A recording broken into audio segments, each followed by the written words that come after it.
And welcome back, peeps, for that break. We are here in the JJ Zone, join the journey video. Today, talking about what you get in life. What you get in life comes from three things that we're talking about today. The first is what you think. The second is what you give. And the third is what you are. These are three aspects. All of these three aspects go into what you do, and it's what you do.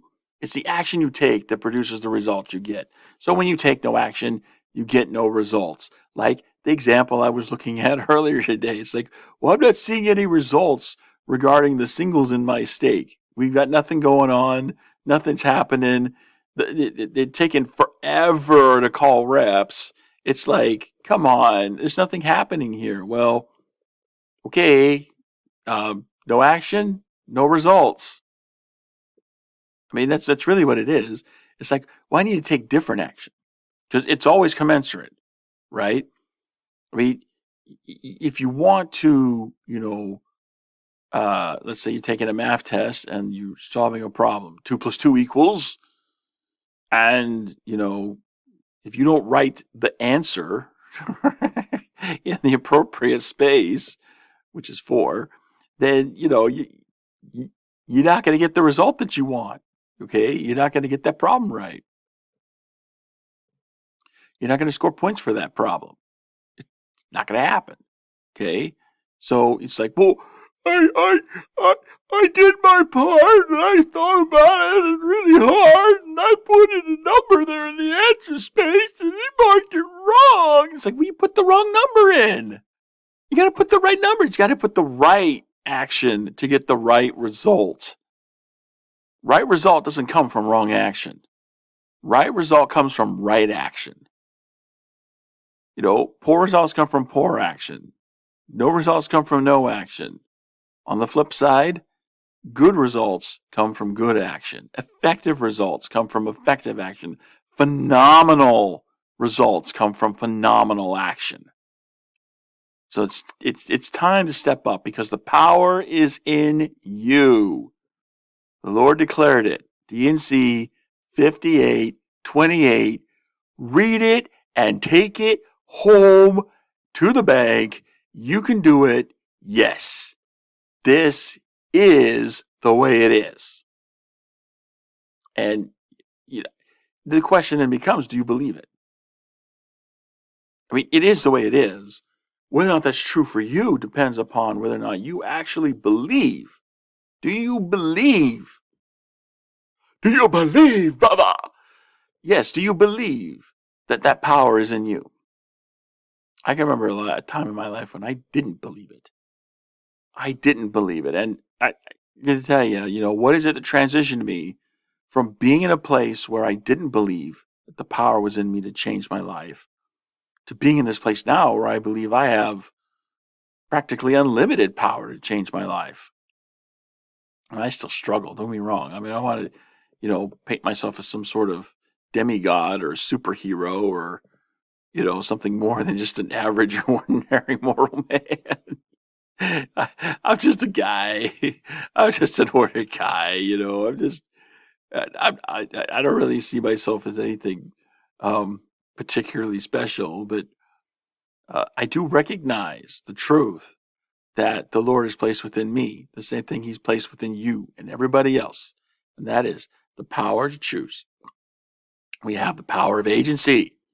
And with that power, we can transform so much in our lives. We don't need to surrender to the choices that other people make, to circumstances that are outside our control.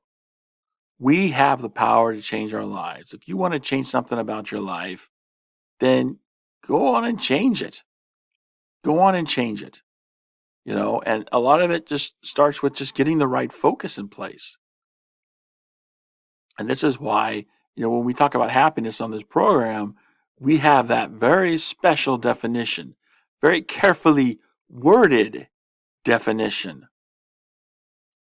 And the way that we define happiness, okay, is giving your all to all the right things for you. Very particular definition. Notice that the first word in that definition is probably the most important. Giving. Happiness is giving. So many of us are chasing after, things in our life because we think that if we have something, we're going to, become happy. If I have the new job or the new car, or if I have the new relationship, or if I have the relationship with the right type of person, or, if I have this, or if I have that, or all this chasing after having, sooner or later runs you into this, smack dab in the truth that you're completely unhappy because you've been chasing after what can't make you happy, which is having. Happiness has nothing to do with having and everything to do with giving. If you want to start living, you need to start giving. Because living is giving. Giving is living. It goes back to the law of restoration, that what you send out comes back to you. So, if you're giving, generosity, kindness, thoughtfulness, compassion, charity, these things are going to come back to you. But oftentimes, when you're focused so much on having, what you're giving isn't exactly what you want to get back. Right? So, again, happiness is not about having. Happiness is about giving. And, when you focus on the real definition of happiness, on the giving, okay, now it's not just giving, because again, like we're saying before, with the example of the math problem, you put the wrong number for the answer, you're going to get the problem wrong. You won't score points for it. Yes, you made an effort. Yes, you did an action. It's not completely aligned with the result that you want. And so you don't get the result that you want. To get the result that you want, you have to have an action that's completely aligned. So if the problem is 2 plus 2, you have to write 4 in the answer space. That's just what it is. That's the right action that gives you the right result.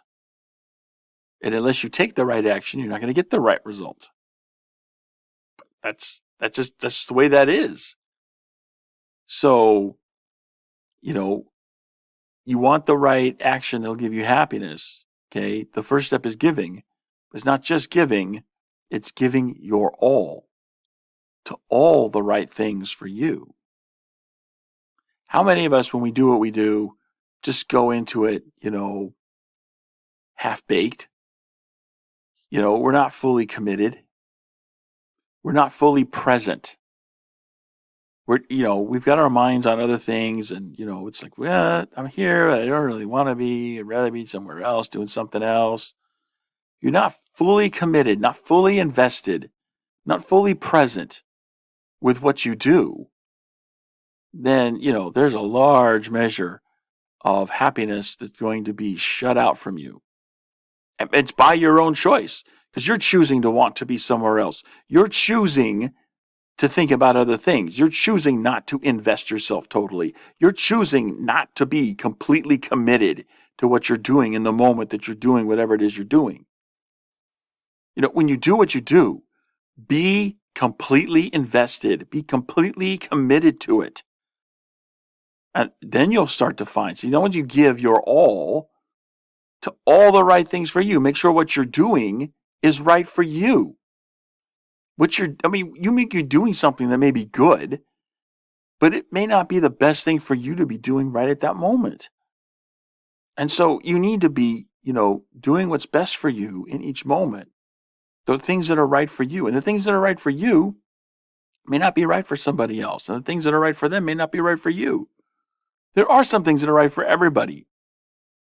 Namely, the restored gospel of Jesus Christ and the covenants that we make with God. Those things are right for everybody. But, there are other things in life other than that. And amongst those things, Some of those things may be right for you. Some of those things may be right for somebody else. And you might share some things in common that are right for both of you. The things that are right for each of you may be completely different. All the things that are right for you. So, I kind of take issue with this idea about, people. I see this, all through the years. People get up in testimony meeting and bear their testimony about how you want to be happy, you need to keep the commandments. Keeping the commandments leads to happiness. And there's some truth to that. People who don't keep the commandments generally aren't very happy. But I've also seen some people who are keeping the commandments that aren't very happy either. So I don't think it's entirely true that just keeping the commandments. It's one of those things that's right. But are you giving your all to it? Are you giving your all to it? And that's the part where you see some separation between the happy and the unhappy, because the ones who surrender themselves completely to keeping the commandments, the ones who surrender themselves completely to discipleship, the ones who surrender themselves completely to doing the right thing, as opposed to, well, I just got this little checklist here and I meet the, bare standards for being active, so that's good enough for me. There's a difference. And generally, the ones who are keeping the commandments but are unhappy, generally speaking, are those who are not fully committed. They're not fully invested. They're not giving their all to all the right things for them. And so because they don't meet that definition for happiness, they're not happy. So if you want to be happy in your life, then, by all means, keep that definition of happiness in mind. And then, of course, as you start giving more, as you start making this a habit, it starts becoming part of your character. It starts becoming part of who you are. So then happiness will not just be something that you feel. Happiness will be something that you are. It'll be a state of being that you come into and that you exist within. And that's the real place to be, because that's where you have your best life. When you enter that state of happiness as opposed to the feeling of happiness. Because feelings are, they're random. They're like temporary. They're here one moment, gone the next. But the state has a sense of permanency to it. And that's what you want when you're talking about a state of happiness. You want something that's going to remain. Something that just fills you to your core and infiltrates every part of what you are. And that's the place where you can get to. And it all starts by owning your life, taking responsibility for the choices that you make in your life, the results that you have in your life, and the connection between your choices and your results. Well, that's all the time we have for Join the Journey Radio. I want to thank everyone for listening. I hope I was able to offer some benefit. And if I have, then all I ask is that you pay it forward. You want to pay it back, to me, then, I'm starting to get more, trying to be more active on social media. So, go ahead, check out the content I'm trying to push out. Keep up the content I have pushed out. Like it, subscribe, follow, comment, all that stuff that helps us out with the algorithms, that'll help me out. Or if you want to pay it forward to somebody else in your life, find somebody else in your circle of influence who could use a helping hand and help that person out. And don't forget, come back next week for the wonderful, splendiferous, joyous episode of Join the Journey Radio. So until next time, this is your host reminding you, there is joy to be had all along your journey. Take that joy. Journey on.